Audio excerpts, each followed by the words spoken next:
government's becoming more and more powerful and more controlling, but we need to be able to protect ourselves and the people around us. Um, I wanna bring another point in the way. Dirt bike. Uh, when police or even firefighters or EMS, uh, they are always called first responders. I was working as a paramedic for years. I was running my own paramedic company in Germany. So what I learned, Don't they know we're doing a podcast? God, Jeez. Don't consider it. The lack of respect. actually this private property from CPS, they're usually not allowed to be there. Oh, okay. But I'm not the person who would call the police on them. Yeah. Uh, so Probably running from the cops. Okay, let me start with that part again. So I want to bring another fact into the play. We always police and firefighters or EMS emergency system are called the first responders. From my personal experience, I was working as a paramedic and I had my own EMS company in Germany. So I learned that I was never the first responder. I was almost the second responder Yeah. because we all know that police is arriving when all the shit is done on the crime scene. When the guy is killed, the house is wrapped out, the wife is beaten up, or whatever. So, how do you see that? Well, I agree. I think the first responder is always the victim, and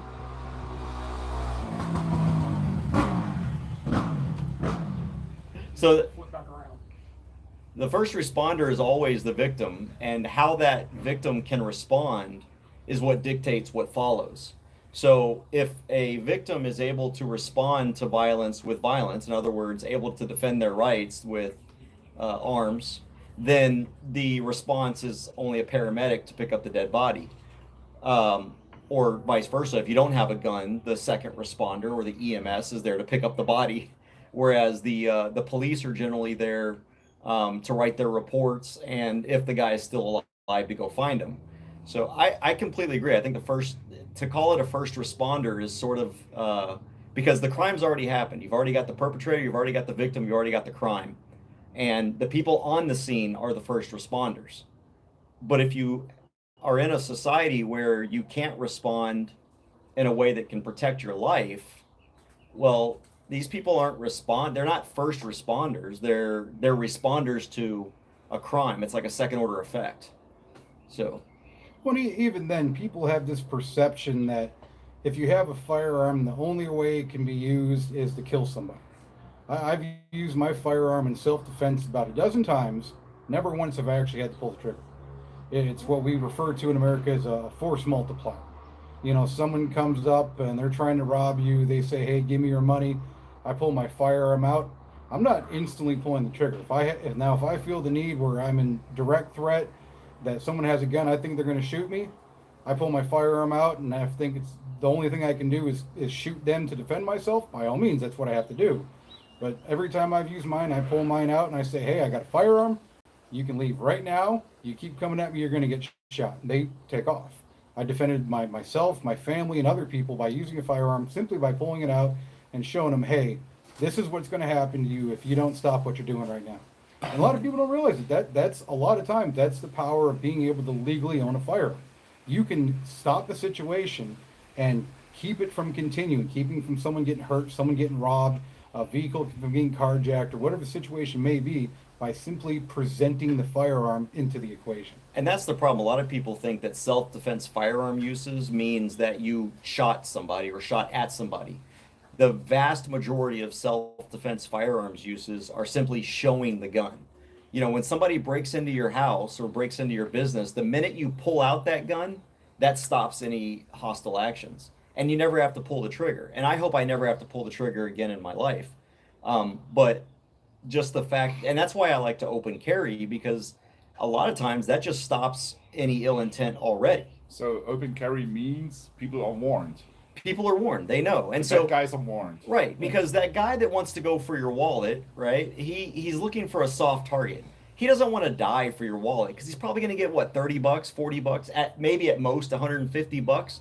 But if he sees a gun, he's not going to want to risk his life for 150 bucks. Plus now he's got murder charges, you know, if he does shoot you. And there are maybe a handful of cases. I mean, I think the most we had in a year was less than a dozen, where people who are open carrying were actually attacked, or maybe 2 or 3 a year where their weapon are taken from. It's an extraordinarily rare event out of 350 million plus Americans. Okay. You know, it almost never happens. I mean, here alone in Texas, we have almost 4 million people who have license to carry. I'm one. Yeah, you're one. I'm one. He has a license to So carry. we are 4 out of 4 million here today at my house. Yeah, It's statistics cool. are pretty It's good cool. here. I feel threatened. I feel threatened. But no. when you open carry, it's one of those ones where, yeah, every now and then in the entire United States, every now and then someone does get robbed still by someone who just doesn't care, career criminal, mental health issues, whatever it may be, or try to take someone's gun. Guy at Walmart was open carrying, got hit with a dude with a baseball bat. He was just insane. Yeah. But for the most part, when you're open carrying and I'm at a bank or I'm at a Walmart or an academy or a grocery store, and someone who might be thinking about doing something illegal, they see, hey, there's big old Jim over there with his huge Glock on his hip. They're going to think, I don't want to get shot by that guy. So they're going to de-escalate the situation themselves. I mean, I've been in gas stations, people come in, 2 o'clock in the morning, hoodie down, sunglasses on, they come in like this, they see me, they turn around and walk right out the door. But see, I would think if they saw a Glock, they wouldn't get afraid at all. It's not a high point. It's the same plastic as a condom. Oh, you just Hey, mad because come mine's on. more reliable than yours.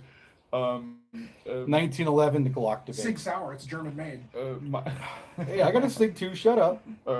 Glock is Austrian made, and that's pretty much Germany's.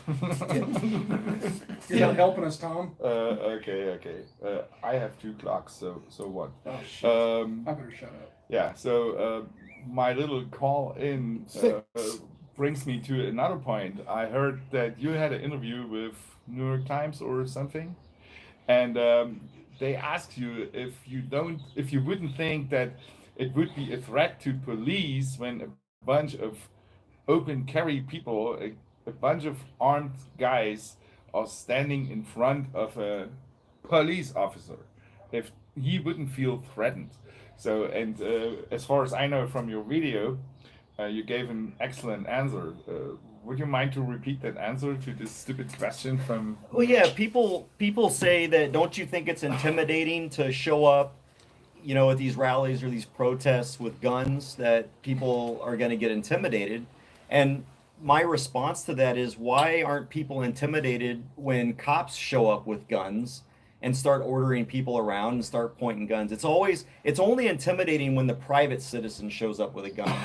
But we've been brainwashed into thinking that it's not intimidating because wherever the police go, at least I don't know how it is in Germany. Do your cops carry guns in Germany? Yeah, they carry guns. Okay, but so- they don't Damn use it repeater at all. sticks. Yeah.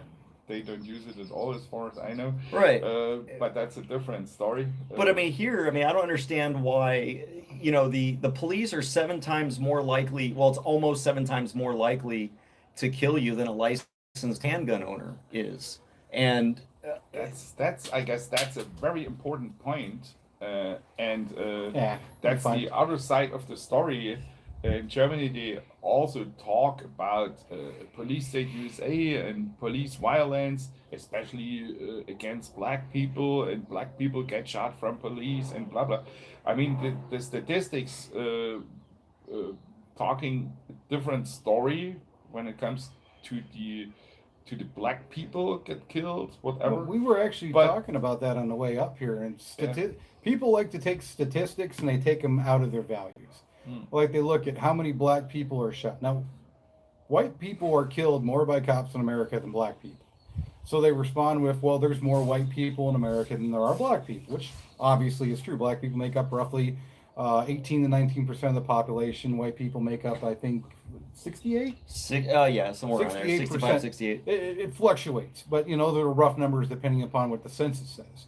But if you look at police encounters, because you look at how many crimes are committed versus how many police encounters there are by race, it's actually somewhat equal between African Americans and white people, and or if you want to call us European Americans, if you really want to be correct about it, are pretty much equal. So if you look at statistically, white people are killed by cops more in America than black people. If you look at the amount of crimes committed and the encounters between police officers and whatever particular race there are. Yeah. So that's because a lot of cops nowadays, when they come up to a crime scene or whatever, they come up to a call and they see a black person, they're less likely to shoot them because of the social implications that may be held against shooting. And that's even for black cops too. Black cops don't want to shoot black people, but if they shoot a white person, it's not a big deal.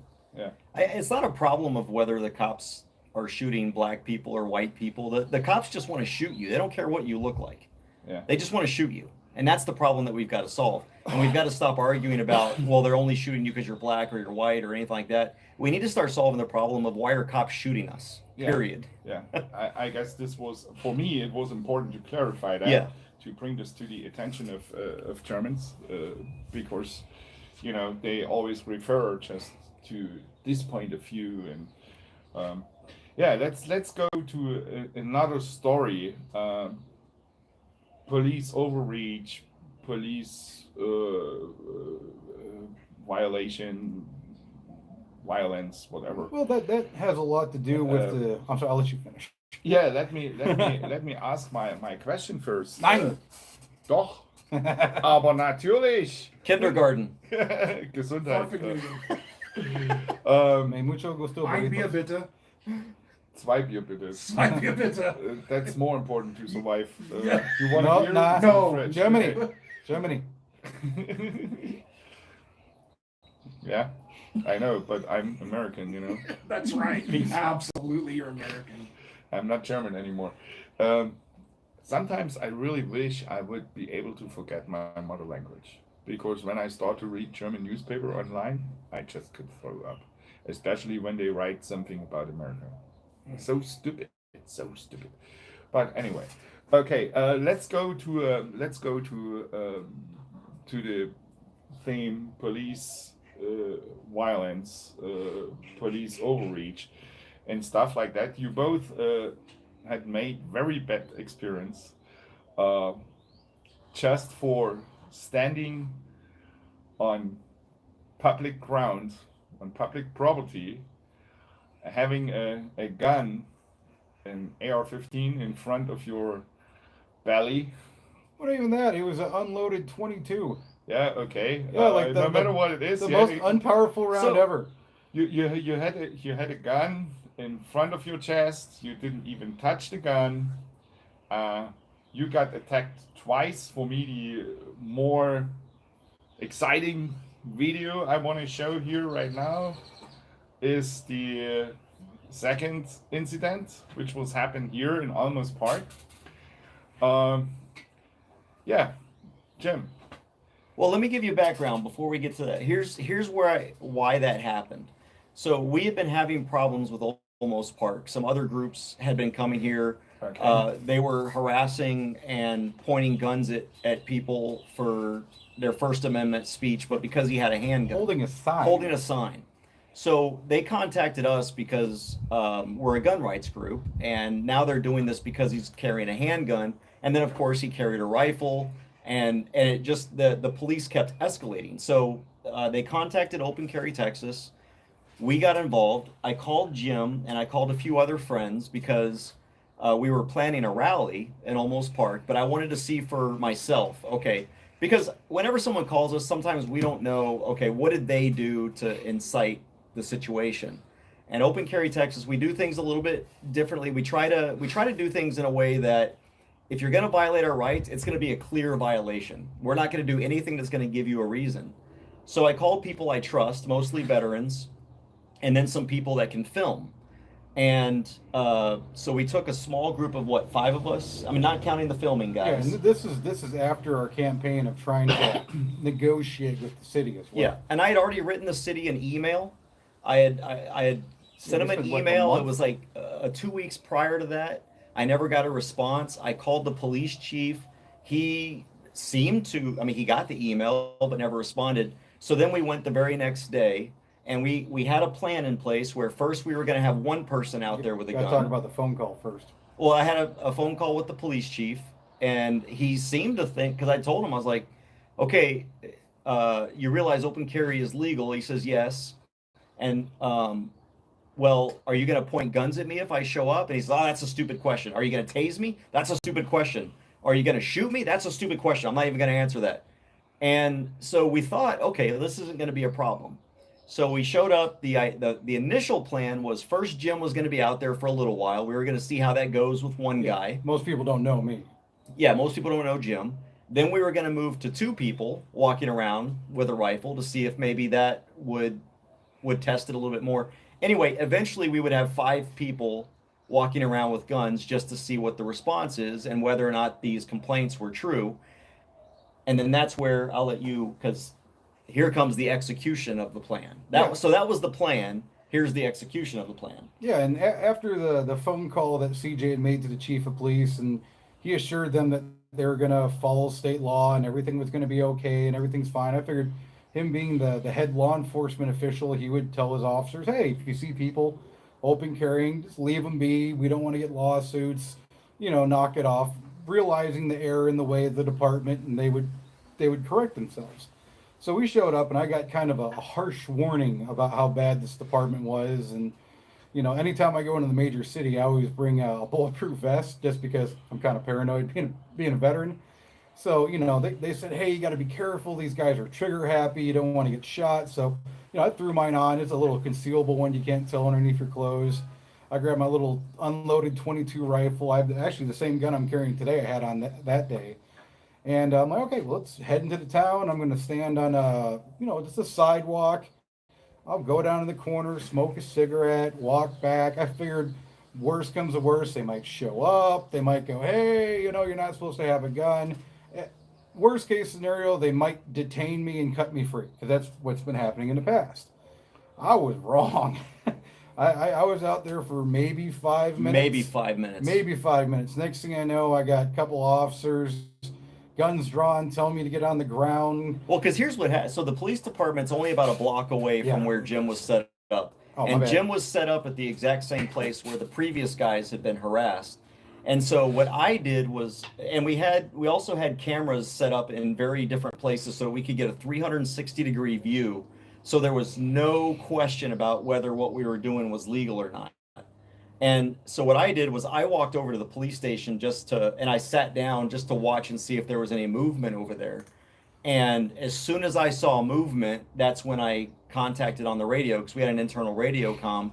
And I says, hey, it looks like they're headed your way. And sure enough, within about 20 seconds, I hear them calling that they're on Jim. And so I'm running back over there, trying to get over there in time. And go ahead. But yeah, that. Oh yeah, I mean, start off with one officer, and then almost immediately another officer shows up with an AR-15, and they're asking me if I'm a terrorist, if I'm there to kill anyone, telling me to put the gun down. I'm just asking them, what have I done wrong? I even told them, hey, if you just tell me what crime I committed, I'll get down on the ground, I'll put the rifle down, I'll do anything you guys tell me. And the only thing they kept going is, hey, put the gun down. I asked why. They said, well, because you're carrying a gun. I responded, so are you. You get down. And it was just back and forth. And, after a few minutes of that, and them basically just calling me basically a terrorist and someone with a gun who needs to be taken out, CJ showed up and kind of got my back on it. And we were kind of trying to figure out what's going on. More officers had showed up. I think we were at, 4 cops at that point, weapons on us. They were pointing weapons at our camera guys. And finally, the chief of police showed up. And before we get to that, every time a new police officer showed up, I would ask, because I don't know what the chief of police looks like. So I was expecting the chief to show up and say, look, guys, stop. I've already had a conversation with Mr. Grisham. Stop, back off. So in the video, you can see, are you the police chief? Are you the police chief? Because I don't know who these people are. And I'm like, get the police chief out here, because I want to de-escalate the situation. We've already had this conversation. We shouldn't be responding like this. And so let's make a little break here. All you told us will be shown on the video cutout right now. Okay. Little video stuff. Okay, so you were standing there. You could see that on the video, and then the next escalation got produced by the police. So, Yeah. Okay, what was that? Well, at that point, the chief of police finally did show up. And, you know, I was kind of like, all right, finally, the chief of police is here. He's going to chill these guys out, you know. And So you still thought everything would be fine because yeah. the police chief yeah. would take action to take his officers back and Yeah, no, first thing he says is get down to the ground. I'm just kind of like, really? I mean, after the phone call, not going to try to ask what's going on, try to de-escalate. And then he says, you know, get on the ground, I'm going to tase you. And the first thing through my head is, well, I know this vest is stab proof, but will it stop a taser? Then I'm like, it probably will. So I'm just like, yeah, fuck it, go ahead and tase me. And from that point, what was the fat guy's name? And it was the fat cop you'll see in the video. Was it Lopez? Decided to I thought it starts with a V. No, Vega. Vega. we call Vera him, or something. we call him Fat Cop because you'll see in the video he doesn't have a neck. Decided to try to go after CJ, and once he did that, the chief of police followed and tased him in the back. And from that point, another officer came up, grabbed me, took my camera, bounced it off a telephone pole, made it fly another 12 feet into the street. Yeah, and you know, hit me in the back of the knee, knocked me to the ground, cut my weapon off after I told him, hey, there's a little quick disconnect, press that button. Now he pulled his knife out in front of my face, cut it off. Then chief of police came up from behind me without warning, face planted me into the ground, knocked me out. You know, just being buttheads. so what was the reason for them to tase you, CJ? Well, when Not complying. yeah, not compliant. When Not- the officer was this is my trying, words. Vieira, that's his name, Vieira. When Officer Vieira was coming up to me, he was trying to grab me. But, and this is probably what I don't know what the police situation is like in Germany, but the police don't control us here. We still have rights. The police have authority to do things. And if in they certain don't, situations. in certain situations, if they don't have the authority to do something, they just can't do it. And I know what their authority is. And so I know that we're not committing any crimes. I know for a fact we're not committing any crimes. So the police have no right to stop me. They have no right to stop Jim. Well, this officer is trying to grab me. That's assault. So I've already made the decision long ago, long before this, that I am not going to go peacefully into police custody. Every time I've been arrested, I've always had either interference or resisting charges because I'm not going to allow a cop to falsely arrest me without some sort of fight. Now, unfortunately, I didn't really have a chance to fight because I got tased in the back. But he was trying to grab me and put me under arrest for no reason. I wasn't going to allow that. So I put my hands in the air to let him know I wasn't a threat. And I'm backing away from him. He's grabbing my shirt and I'm twisting my arm around because we have rights in this country. And the police have no right to just grab a person without any criminal conduct, any criminal action. They have authority to investigate and arrest for criminal activity. Not because they disagree with it, not because they don't like it, not because they would prefer we did something different, but to only investigate and prosecute or assist in the prosecution of criminal activity. And there was none that. Kind of got to talk a difference between a Terry stop and an investigatory stop then. Yeah, and so in order for them to stop us, Okay. you have to have some suspicion that there is a crime taking place. And there wasn't any. And so I wasn't going to let him. Well, I don't understand why I got tased because the tase is supposed to de-escalate like violent situations. And the only person being violent was Vieira. And the only person being violent was Valenciano because Valenciano broke his shoulder. And chief of his police. and his was it hand or wrist? Wrist and thumb. Wrist and thumb. The only people being violent that day were the cops. And so it, you know, a lot of people will probably ask, why didn't you just do as you're told? Well, if we just do as we're told, we're never gonna maintain freedom. Because where does that end? Where do you draw the line of only doing what you're told until a certain point of view or until a certain point? And, Especially when what you get told is wrong. right. And I'm a right wrong guy. I don't care if it's just a little bit wrong or if it's a lot wrong. Yeah, you know, that's like so, asking someone, hey, It's the same like with freedom. Yeah. There is freedom, 100% or no freedom. Would you eat brownies with just a little bit of dog poop in it? I mean, just a little bit. You know, would you eat that kind of brownie if you knew there was just a little bit? No, I won't eat that. And so I'm definitely not going to accept just a little bit of encroachment into my rights at all, because that leads to more dog poop in your brownies. Yeah, yeah. Well, and that, and me being the youngest one here, you know, I kind of grew up in the beginning of what we call the conditioning era. You know, I was cops came into the classroom, and we were always taught, hey, you can trust the police. If something goes wrong, call the police. If you see a police officer and you need to tell them that there's a crime, go tell the police. And for the most part, when I was younger, police were pretty decent people, especially where I grew up in Wisconsin. You know, they're pretty steady. But nowadays, it's one of those ones where a lot of times when you involve the police in the situation, it just exacerbates it, makes things worse, where it could have been something you could have just figured out between two people. Now someone's going to jail, someone might be going to prison, someone might be getting fines. You know, instead of cops kind of being the peacemakers, they become the enforcers, that instead of just, hey, I'm here to help you figure out the situation, it's, well, I'm going to arrest you, or I'm going to tase you, or I'm going to pepper spray you, and it's, you listen to my authority or else. Yeah, you said they should be the peacemaker, and they should be less the law enforcer. But from what I see, when they do things like this, they don't even enforce an existing law, or Right. do they? Well, no, they're So what enforcing. has this finally to do with real law enforcement when they are not accepting the boundaries of the law which is given to them? And in the same time, another question, they all, as far as I know, they all have sworn an oath to the Constitution. So cops, when they swear an oath to the Constitution, they should know the rights of the citizens. So how can it be happen that they still act like I told my German watchers in the beginning in German, that they act like Marshall McLuhan back in Gunsmoke, I'm the law. How can this be happen? Well, it's taken about 60 or 70 years to get to this point, and it probably started with shows like Andy Griffith, where you've got the friendly cop next door.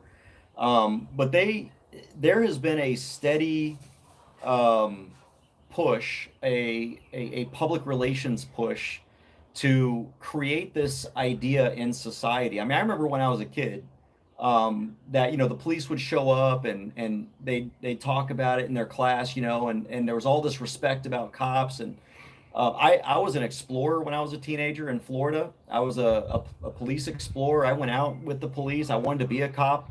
I took a criminal justice course. I went through a criminal justice program for an associate's degree at a technical school because I was going to be a cop one day.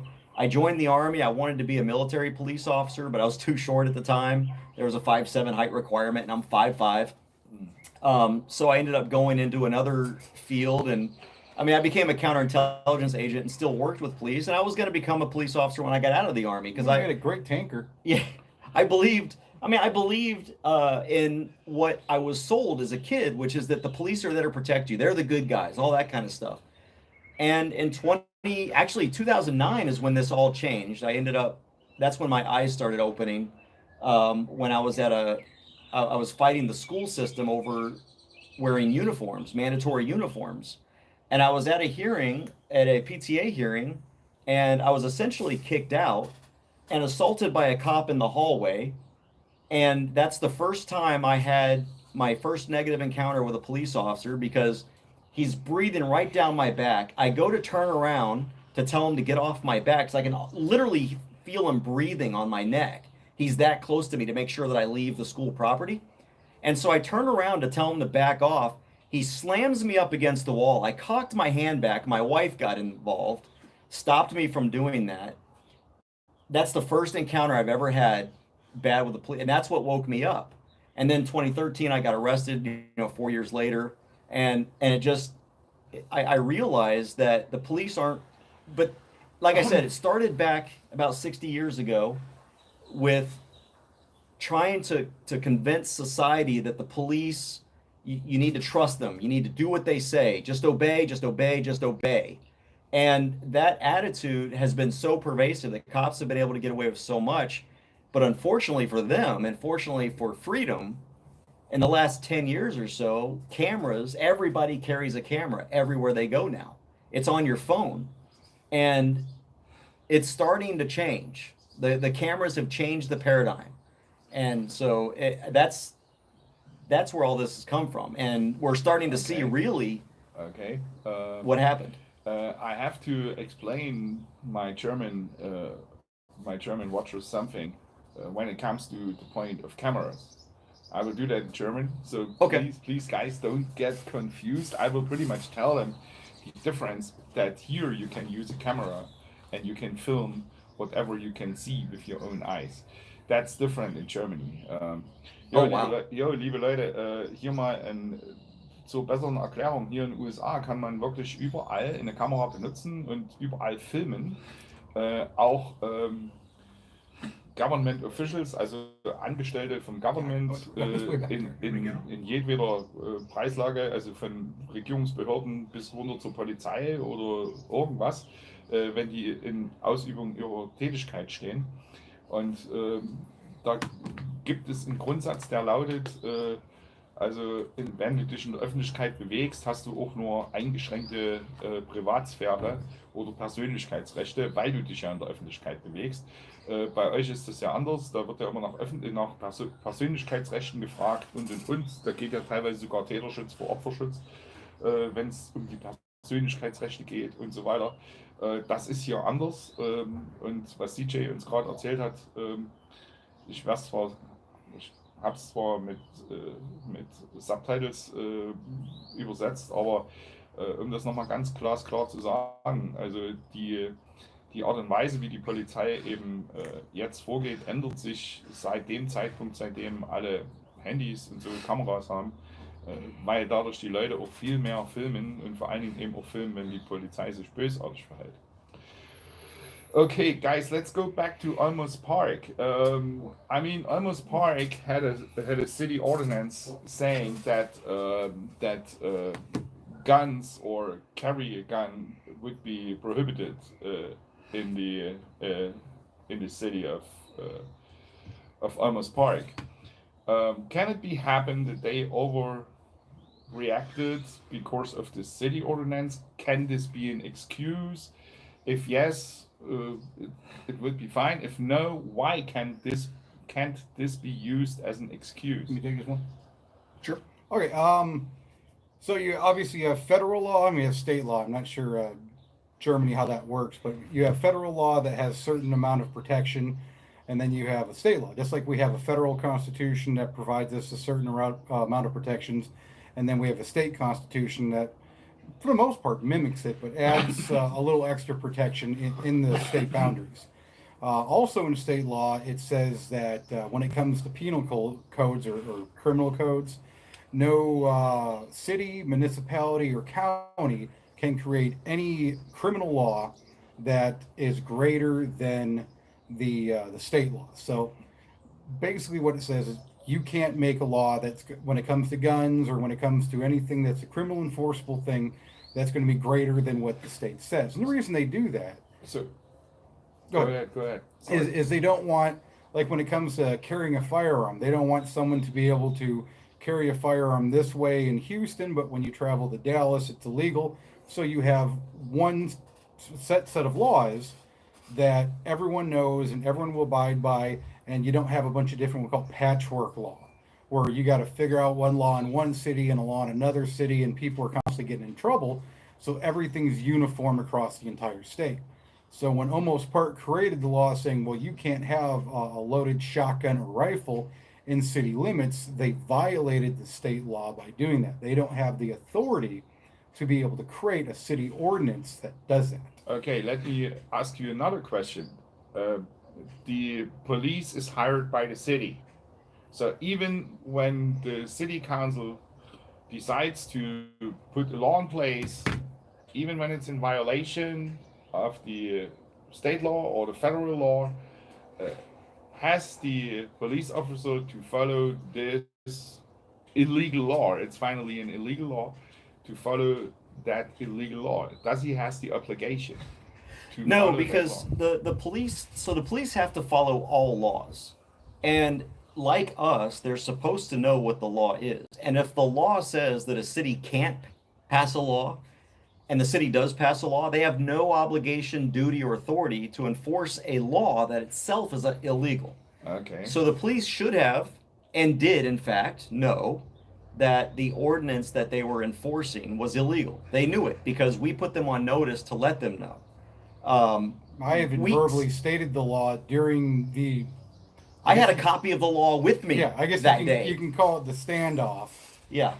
where I verbally told them the law, the code. Here's what it is. You can't do it. The chief of police had it. We emailed it to the city manager, the city council, the mayor, the chief. All of them knew the law was unenforceable. So it's not like that we just showed up and told them, hey, you can't do this just because. They already knew in advance that it was unlawful and they shouldn't be arresting people for it. They just didn't care. They just didn't care. Okay, this way it comes to my next question.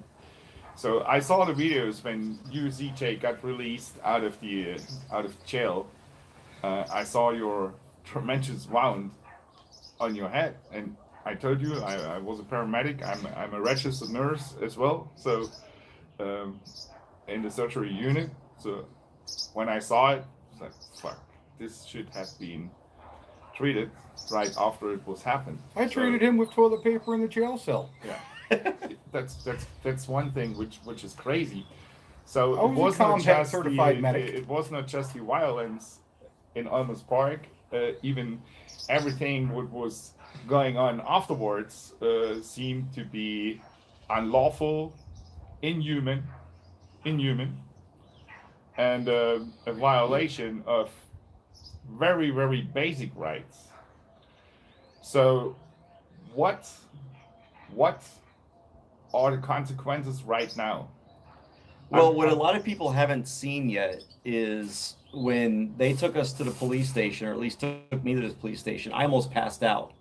And I couldn't even move my legs, which is one of the reasons why they had to drag me or carry me across the road, was I couldn't even move my legs. And when I got there, they're trying to get me to move my legs to get out of the vehicle, but I'm like literally just kind of slunching over and almost passing out. And they would not let the medics who were there at the police station come up and check me. And it wasn't until I literally almost fell out of the police cruiser where they caught me that the medics were like, I don't care what you say, we're treating him. And so they came up against Valenciano's wishes and immediately transferred me onto a gurney and started treating me, and saw that the wound the way it was and took me to the ER. And so the wound was so bad they couldn't even staple the cuts on the back of my head shut because it was so jagged. There was nothing to staple it to. So literally what they ended up doing was gluing my head together with some kind of surgical glue. Super glue. Yeah, like super glue. They just literally just glued my head together because they couldn't staple anything. So what happened is we're involved in a lawsuit right now. The lawsuit's been filed here in San Antonio in the federal district court, and we filed that back in March, and now we're just going through, the legal process, the slow legal process.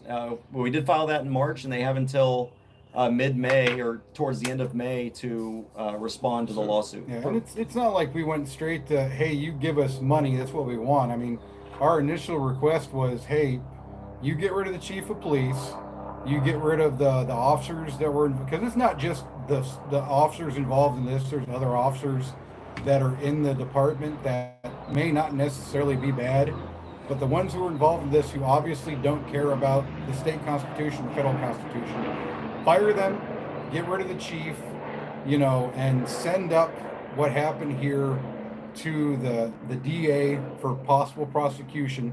You do that, we're cool. We'll let this go if you guys do the right thing. And the city basically went, nah, screw you guys. Well, actually, they only did that because they had to. Because when they were talking about firing the police chief, the police union in Texas, CLEAT, it was either CLEAT or TCOL, but I think it was CLEAT. Cleat came out and said, if you fire these cops, we will sue you. So the city was going to get sued one way or the other, whether it's from me and Jim or from the police union. And I think the city probably did its risk analysis and said, I'd rather go up against CJ and Jim than Cleat. So that means finally that the Texas Police Union doesn't have a clue about laws and constitution. No, they know. They just, once again, they don't care. They believe in police power, Yeah. not people power. Well, everyone Okay. hears this idea about the thin blue line. You see it on flags over the place. A lot of people don't understand what the thin blue line really means. It means cops are on one side of it, civilians on the other. Cops will always take care of cops before anyone else. If a cop does something wrong, cops will lie for him. If cops screw up, cops will always protect the cops. Cops don't care about, With few exceptions. yeah, every now, I mean, there's not all cops are bad. There are a lot of really good cops out there still. But I don't know about a lot, but no, I've met a lot of really good cops. There are a lot of really good cops, but you don't see the good cops. You always see the bad cops. And the bad cops are always, all the good cops are stuck on desk duty. yeah, they're protecting themselves. They're protecting, you know, it's all about, hey, you got to protect your brothers and your sisters in the uniform. It's all about, you know, wearing the badge, and they care more about protecting themselves, you know, and you know, oh, it's about our safety. They don't care about civilians that much anymore. When they go out and you see all these shootings going on and all these people getting beat up, it's like, well, I did it for my safety. Well, okay, but you could have done it without necessarily shooting someone or tasering them, doing this. Oh, well, there's a possibility I may have gotten hurt. Okay, that means you had to kill a guy? And that's all it is. It's all about officers themselves. It's all about being behind that badge. And if you're not on that side of the line, then I don't want to necessarily use the phrase you're their enemy, but it can kind of fall into that territory. Okay, this was right now all about the Second Amendment. Boss BMW. Stolzer BMW-Besitzer. Habe ich mich das letzte Mal schon mit ihm I got the in der Audi Rolle too. gehabt, weil ich doch BMW ist scheiße, aber naja. Ja, hier, hört er nur wieder lachen, ne? Das war schon das letzte Mal so, als ich ihn getroffen habe. Das wird übrigens eines meiner nächsten Videos. Wir haben uns getroffen auf einem Protestmarsch in Olmos Park.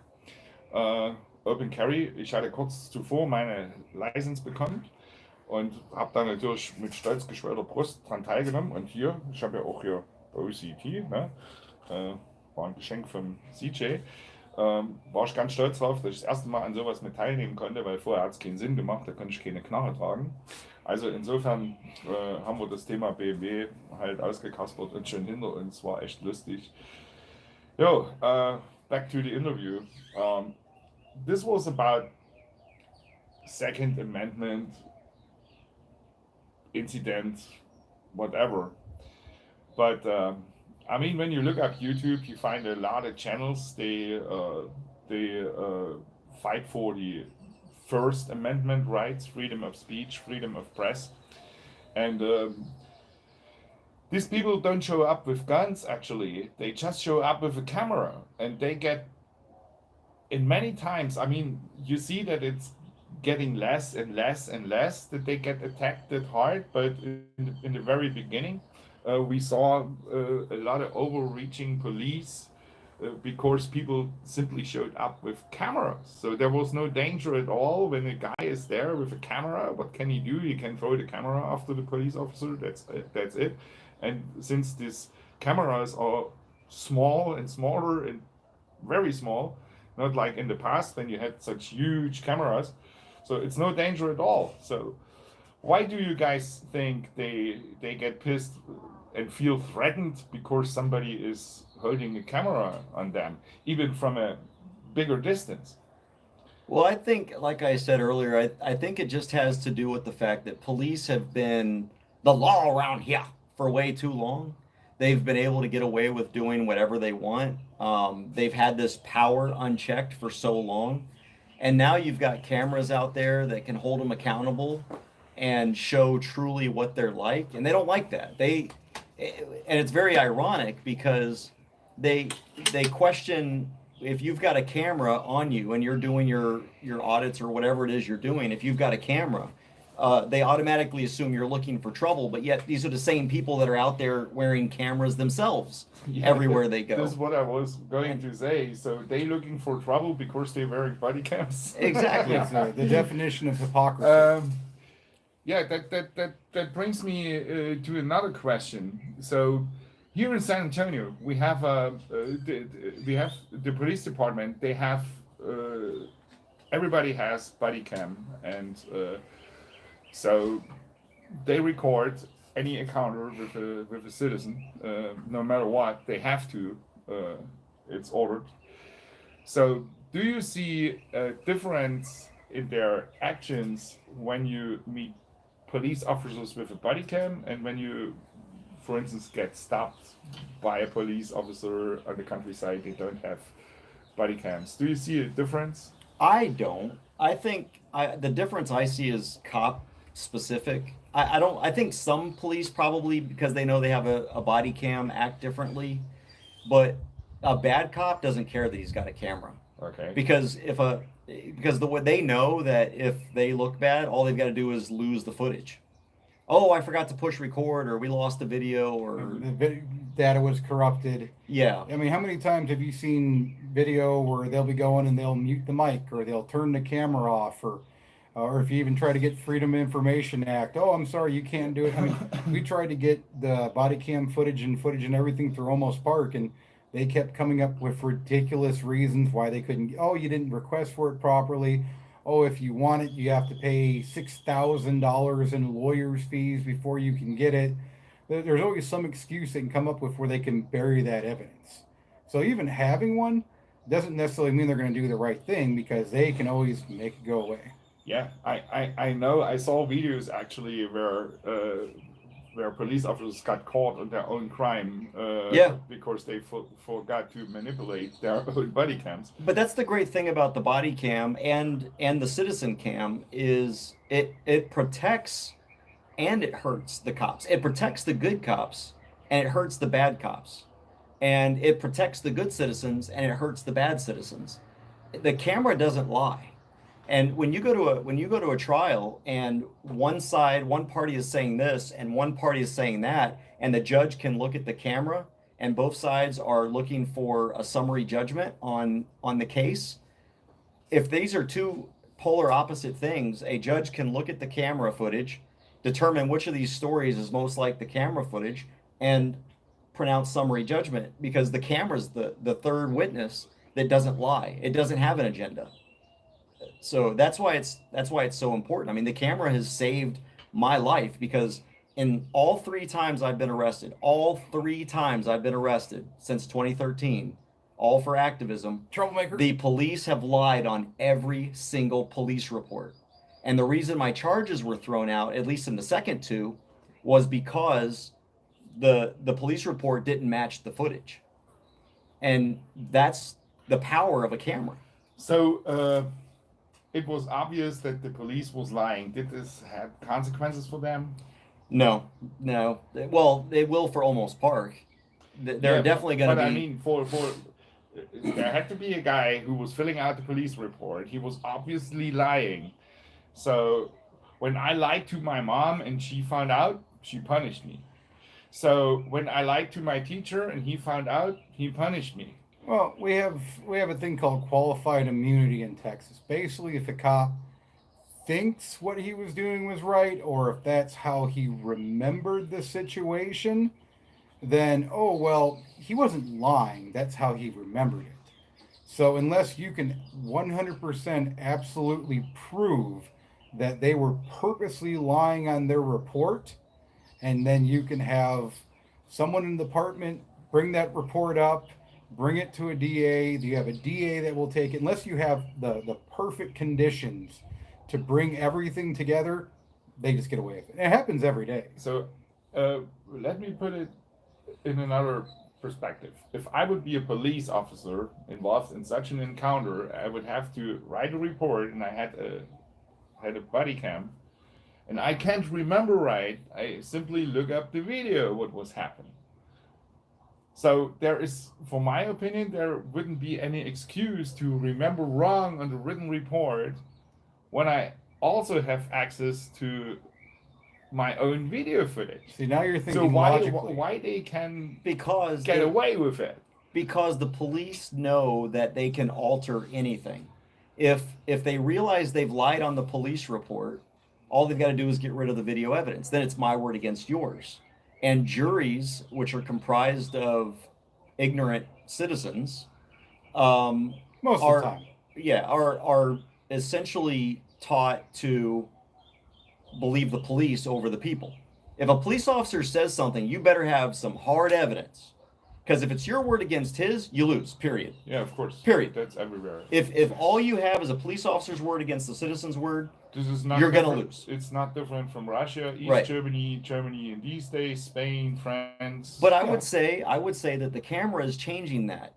The camera is showing the American people that the police do lie. And now they're in a greater segment of society, at least than in the past, and growing. More people are skeptical of anything the police say. Cool. Okay, thank you for being here. I guess we picked a lot of things up what the Germans don't know but would like to know. Was a pleasure, Thank you. and yeah, You know, I would end with this. I would just end with this and direct it towards your audience is ask yourself, what is freedom? Do you prefer a life where the government, the police, a politician tells you what you can and can't do? Or do you prefer a life where you can do whatever you want as long as you don't interfere with the rights of someone else to do whatever they want? You know, or you don't infringe on someone else's rights. That's what real freedom is. I should be able to do whatever I want with my body as long as I don't affect your right to do whatever you want with your body. And that includes, and that's where robbery comes in. That automatically includes robbery. It includes kidnapping. It includes all the other crimes out there because that infringes on your right to own something, to produce something, to maintain possession of something. to stay healthy. And, yeah. So what kind of a life do you want to live? A life that you're in charge of or a life that the government is in charge of? And that's all we're fighting for here is a life where we can exercise our rights. And the gun is what ensures that because the government can't just get away with anything. They can get away with some stuff, but they're not going to be able to get away with really bad stuff, knowing that millions of Americans own guns and can fight back. This was an awesome statement at the end. Thank We're you. doing for this that. legal way. I want to do a closing statement too. Counsel? Counsel. Okay. Well, and a lot of people, I'm sure, going to be watching this and thinking, those crazy Americans and they love their guns and gun nuts. And, for an extent, it's like, yeah, You- yeah, we do love our guns. Am I some kind of weird gun nut that lays with my AK-47 at night and cuddle it? I No. do. Greg might. No, I'm not like that. Yeah, I own a lot of guns. I can't even count with my fingers and toes how many guns I have. But I use those for sport shooting. I use those for hunting. I use those for self-defense.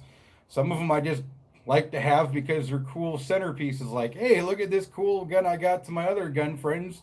Shoot it at the range, put it back in the safe. But guns, especially when it comes to our Second Amendment rights, it's not just about, hey, guns. Because, like in Olmos Park, that was our right to go out and to legally own and carry firearms. And you have to look at the Fourth Amendment right. It's, right to not have guns or my property seized. They took my camera and they destroyed it.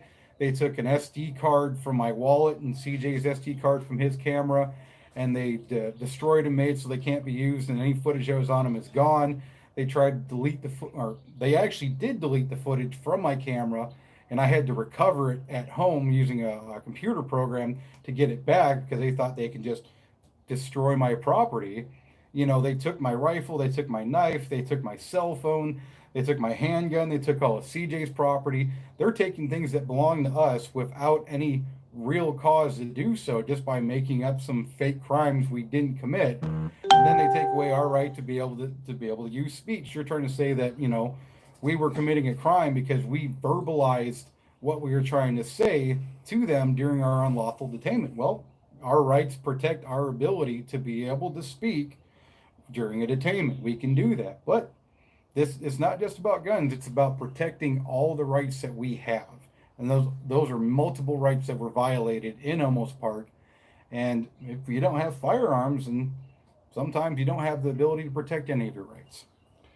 Ja, die beiden Herren haben noch ein letztes Statement gegeben. Jetzt will ich noch ein letztes Statement geben. Also wie ihr hier sehr schön sehen könnt, Amerika hat zwar eine der besten Constitutions überhaupt, aus meiner Sicht die beste Verfassung in der Welt, was aber nicht bedeutet, dass Freiheit automatisch ist oder automatisch da ist, sondern dass selbst unter einer solchen Verfassung die Freiheit immer wieder neu erkämpft werden muss. Unter Umständen auch unter Einsatz seiner körperlichen Versehrtheit, wie man in dem Fall gesehen hat, sehr schön, auch im Video. Ja, in diesem Sinne soll es das für heute mal gewesen sein. Ich hoffe, euch hat es gefallen. Ihr wisst, Daumen hoch, Daumen runter, sharen. Wisst ihr, das läuft immer so. Also, bis dahin, tschüss. Cool. What do you think? Good. And thank you all for the donations. I got a couple. Wait, that's euros. Oh, you've been live? HBO Matt donated, and then You've been on a live stream? Yeah. I was doing a live stream, That was cool. That was and we pointed people to your channel. cool. So actually, here, let me turn this around and tell people about your channel. Hang on, let me turn this around here. There we go. So Hey, guys. this is the guy that was interviewing us. This is Tom. We met him at Olmos Park. The crazy German. The crazy German. Yeah. We met him at Olmos Park, but he's probably more American than most Americans now. Oh, thank you for that compliment. Makes me proud. Yeah. We're more American than I'm those running brothers. I'm running a YouTube channel. It's called Living in America, and I'm doing that unfortunately for all you guys in German language, because I always yell about the situation in Germany on that channel, and I try to explain what's going on in America and to bring the American spirit a little bit, especially when it comes to freedom and stuff, a little bit closer to Germans and whatever, and all the stories with Second and First Amendment audits and what's going on there is pretty much unknown in Germany. So, and I think, or my thought was, it's a good idea to bring that closer, just to make people in Germany aware that freedom is not granted. You have to fight for freedom, no matter what. And when I think about myself, I'm born and raised in East Germany, in the communist part, in the socialist part. So I know exactly what it means not to be free. And then I came over here because I was all about America and the freedom and the Constitution. And right now I'm sitting here and I have to see and to realize that even here under this Constitution, freedom need to be fought every single day. People have to fight for freedom because it's not for granted. This is what it is, and this is what my intention was, to sit with these two guys here and the other guy who's standing here. Quiet giant. So Usman Bello, he's in Berlin actually. He said the Polizei likes to say "Ihr Papier bit." I don't know what. Show me your papers. Ira, how do you say "show me your papers"? Zeig mir deine Papiere oder gib mir deine Papiere. It's Zeig mir deinen IHRE. Ausweis. Well, however he spelled it. I'm a Spanish linguist, not German. But anyway, yeah. So he's in Berlin. Oh, wow, cool. He's an American citizen living in Berlin. Yeah. Greetings to Berlin. They can speak Canadian. I can speak Texan. Hey, you All better right, shut your so mouth, don't you know, Allegedly. so living in America. I'll have a link to his channel so you can see his produced I posted it in stuff. there. Yes, and I posted a link to his channel in there. Oh, you did post a link? Okay, so there's a link in the chat. Actually, on one of my last videos, there was a guy, an American guy, was giving a comment. I wish you would make at least one video in English. There you So go. the next one with Jim and ZJ will be at least in English for the most part, with German subtitles. Heck yeah. Oh, that's So- gonna take you a while. Yeah. Maybe the German part you do in English subtitles for him. There you go. Yeah, Yeah. maybe. there Yeah, you that's go. it. That's actually a good idea. Heck yeah. That's a good idea. Thank you for. Guten Tag, mein Making me Frau. work more. Canadians are smart. All right. Well, y'all take care. Be safe. Be free. We're gonna go I'll fucking to kick your belly. Nagel's Guns here in here in San Antonio, and then we're going to head to the Alamo and do an open carry walk. So if you're in San Antonio, Jim, you got anything? Bye. All right, guten Tag, y'all. Guten Tag. Be safe and be free.